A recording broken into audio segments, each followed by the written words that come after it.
আসসালামু আলাইকুম রহমতুল্লাহ। তিনতলায় একটি ড্রয়িং স্পেস ভাড়া হবে। 3 রুমের ফ্ল্যাট। এই 3 রুমের মধ্যে সামনের রুমটি ভাড়া হবে। এই রুমটি বেশ বড় রুম। আপনি একটা খাট রেখে থাকতে পারবেন। চাকরিজীবী পুরুষ অথবা ছাত্রদের জন্য ভাড়া দেওয়া হবে।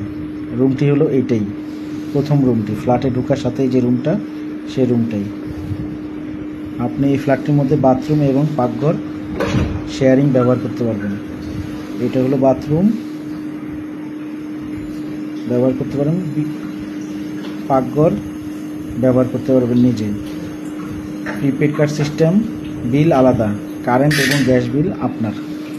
এটা যা আসে অন্যদের সঙ্গে শেয়ারিং, যা আসে 4 ভাগ করে আপনি ব্যবহার করতে পারবেন। অন্য 3 রুমে সদস্য আছেন, তারাও পুরুষ।